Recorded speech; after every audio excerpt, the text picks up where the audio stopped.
myös Q&A-kysymyksiä, joilla pystyt tutustumaan muuhun. Ja mä vastaan nyt niihin kysymyksiin uudestaan. Katsotaan mikä on muuttunut. Ja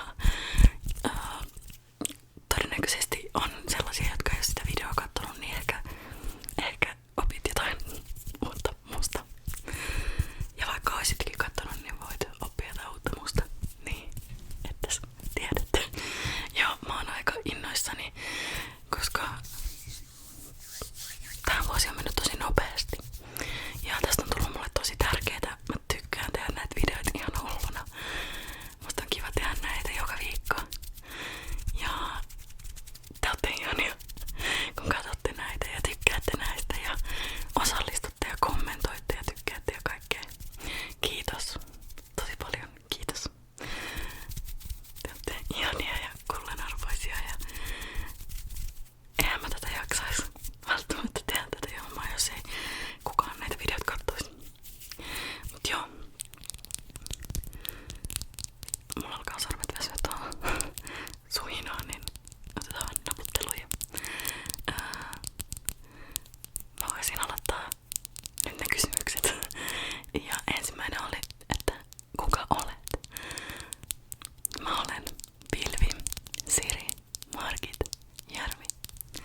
hidas tahti tuntuu musta itestä tosi semmoset levottomalta tai tavallaan, että mä tykkään itse enemmän tällaisesta nopeasta.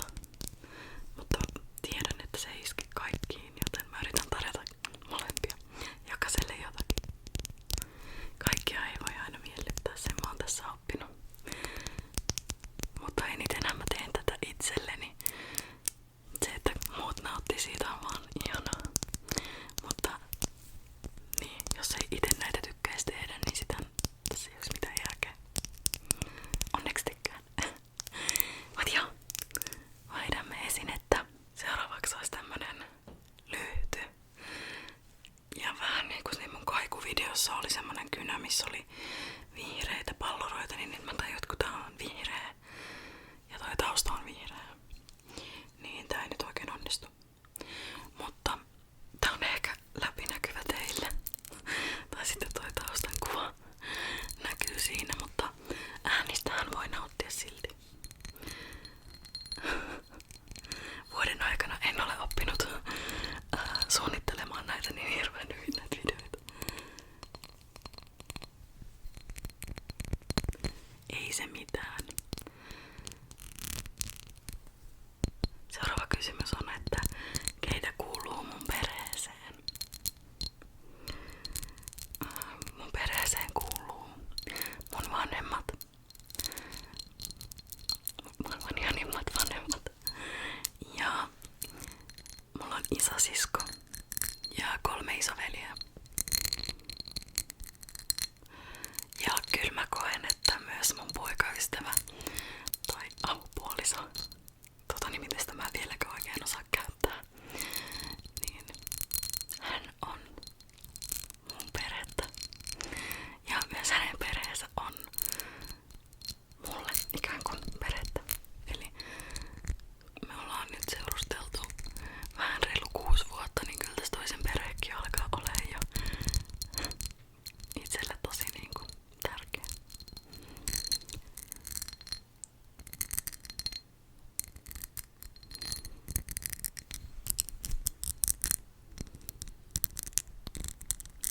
Sitten seuraava kysymys on, että onko mulla lemmikkejä? Ja ikävä kyllä vastaus on edelleen, niin kuin viime vuonnakin, niin ei ole. Mä haluaisin kovasti koiran, tai nykyään ehkä myös kissan, tai kissan. Mä haluaisin semmosen rescue-lemmikin, eli mä haluaisin pelastaa jonkun raasun eläimen, jolla olisi mun kotona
pystyin kuvittelemaan, että se ääni on sateenrapinaa, koska se kuulosti ihan samalta kuin miltä sateenrapina kuulosti meidän asuntovaunun tai asuntoauton, meillä on molemmat, niin siihen kattoon osuessa ne kuulosti ihan se videon naputukset yhdellä esineellä just siltä. Ja mä pystyin jotenkin kuvitella itteni takas sinne asuntovaunuun tai asuntoautoon semmoseen. Meillä oli asuntovaunussa semmonen parvisänky mulle, jossa mä nukuin. Ja se oli todella lähellä sitä vaunun kattoa. Ja mä kuuntelin siitä aina sateenrapinaa. Aluksi se ärsytti, kun mä en meinannut saada unta, kun ne oli tuli niin kova äänisesti sade siihen kattoon. Mut sitten mä aina nukahdin siihen ääneen.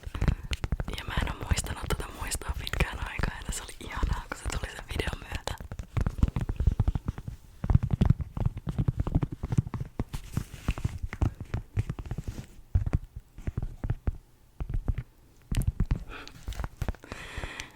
Ja täällä kotelon sisällä on aurinkolasit. Tai oikeastaan nää on mun tällaiset NS-bilelasit. Lainausmerkeissä.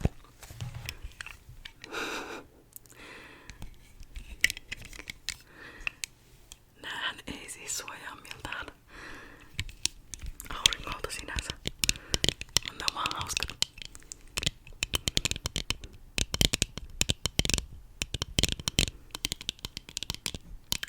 Mitäs siitä oli kysymyksessä? Mikä on mun lempiväri? Mä vastasin viimeksi, että punainen. Ja se on edelleen. Mutta nyt viime aikoina on tullut myös ihan tämmönen vaaleanpunainen, haalean roosan värinen ja semmonen niinku korallin punertava. Kaikki tällaiset vaaleanpunaisen sävyt, ei niinkään semmonen pinkki tai semmonen tosi neon vaaleanpunainen tai pinkki, vaan semmoset hempeet sävyt. Semmonen vanha roosa. Toki mä suosin pukeutumisessa edelleen tämmösiä musta, valkoinen, harmaa värejä, jotta mun hiukset korostuu. Mutta hän ei varsinaisesti oo värejä, vaan sävyjä. Mutta sanon ne silti. Ja kaikki kultainen ja hopea menee. Eikä mieluummin kultainen. Mut joo. Kyllä mun rupee olee vähän värikkäämpiä vaatteitakin nykyään. Okei, hyvä sanoa, kun mulla on musta paita päällä, mutta niin mulla oli sillä ekalla videollakin, niin sen takia laitoin nytten. Mutta niin.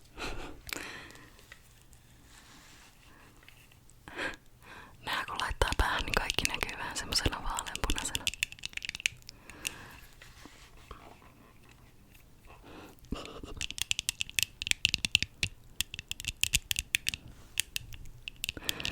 Näin mä tein sillä ekalla videollakin, että oli musta hauskaa silloin. Semmonen vähän hupsutteleva meininki. Se on ollut vähän mun kanavan teemanakin.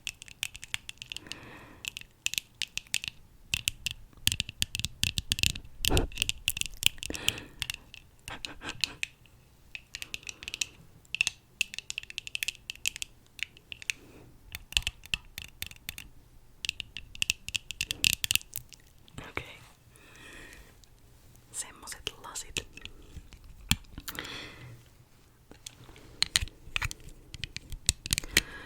Mikä on mun lempiruoka? Niin mun lempiruoka on edelleen sushi. En vieläkään syö sellaista sushia, missä on sitä raukaa kalaa, vaan kasvistushia. Mut me tehtiin nyt vastikään semmonen niinku Taco Bellin Crunch Wrap Supreme. Eli niinku semmonen tortillalättyjen sisälle tai tortillalättyistä kasattu semmonen pannulla paistettu asia. En vaan saa kuvailla sitä. Siinä laitetaan niinku tortilla lätyn päälle täytteitä, sit siihen toinen lätty päälle ja sit se alemman lätyn reunat käännetään siihen päälle ja sit se paistetaan pannulla semmoseksi. Siinä on rapea pinta. Niin siitä tuli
kysymys, millainen mä oon luonteeltani.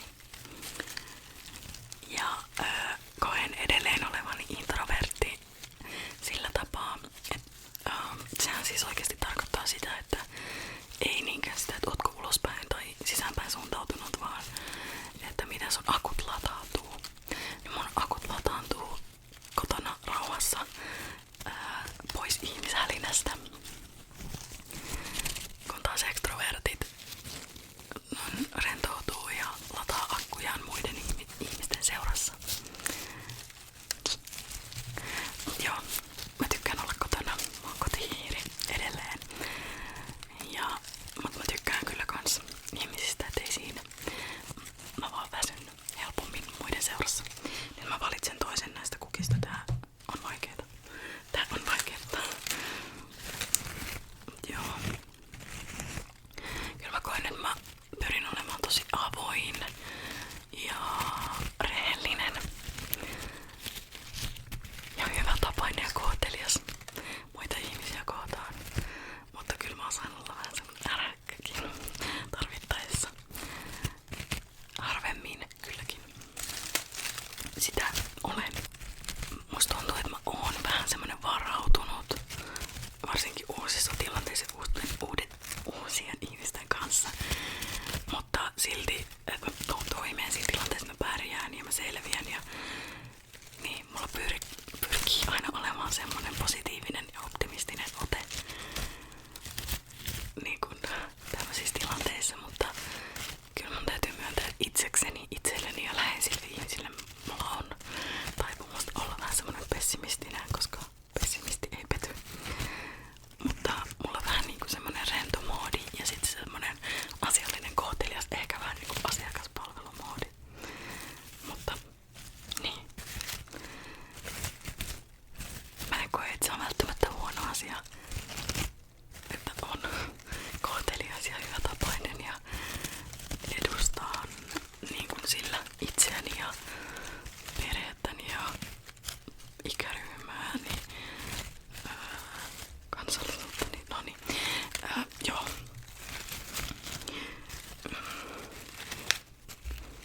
Kyllä mä koen, että mä oon ihan sellainen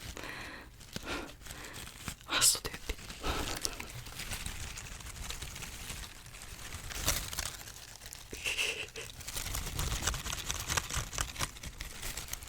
Pitäisikö tehdä tosta kansikuva? No ei nyt sentään. Niin tai millä tavalla hassu tyyppi.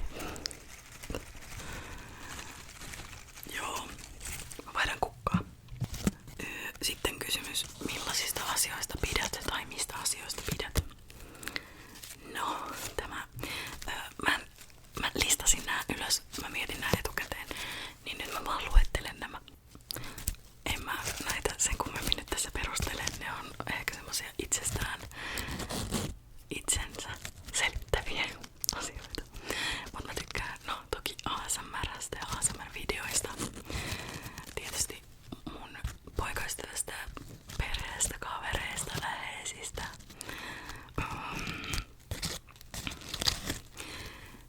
Tykkään kesästä ja lämmöstä ja auringonlaskuista, vierkasveista ja kukista. Kynsien laittamisesta, podcasteista, varsinkin True Crime podcasteista. Mulla olikin myös oma podcast jonkin aikaa, nyt se on tauolla ja ei puhuta siitä. Semmoisista romanttisista hömppäsarjoista, pitkistä sarjoista, esim. Frendeistä. Frendit on mulle parisarja. Kokiksesta, sipsistä ja dipistä. Hassuista eläinvideoista. Ihonhoidosta. Itsestä huolehtimisesta. Nyt myös rullaluistelusta. Ihanista ihmisistä. Hyvätapaisuudesta. Ristikoista.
semmoset niinku kauniit asiat. Esimerkiksi vaikka kaunis kesäpäivä tai auringonlasku tai esteettiset asiat. Kivat värit, kivat äänet, musiikki, taide, teatteri. Ja mut sit toisaalta tällaisen kauneuden vastapainona mua inspiroi tietynlainen semmonen rosoisuus esim. Ihmisten luonteen piirteistä tai vaikka just taiteesta, pukeutumisessa ja tämmöisessä. Mä sanoisin, että kyllä mua aika paljon ympäröivä maailma inspiroi. Kyllä mä välin ihan omilla ajatuksillani itseäni myös inspiroin, mutta enemmän semmoset ulkoa tulevat miellyttävät asiat ja ihmiset. Sitten olisi viimeinen kysymys. Ketkä on mun lemppari ASMR-artisteja? Ja nyt niitä on pitkä lista. Mutta mä kuuntelen edelleen aika paljon englanninkielistä ASMR:ää tai semmoista, missä ei puhuta, jotta mä pystyn paremmin rentoutumaan. Ja mä oon kuunnellut, mulla on nyt semmonen video, jota mä katson joka ilta, on semmoiselta artistilta kuin Frivolous Fox ASMR, eli Freebie.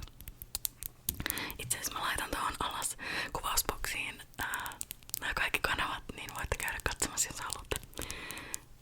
Mutta häneltä semmonen Pen Noms video, jossa hän naputtelee sitä kynää samalla kun hän sitä mutustelee ja se on ihanan kuulosta. Ja siinä ei ole puhetta, joten mä rentoudun ja nukahdaan siihen joka kerta. Sitten mun täytyy sanoa Kaisla.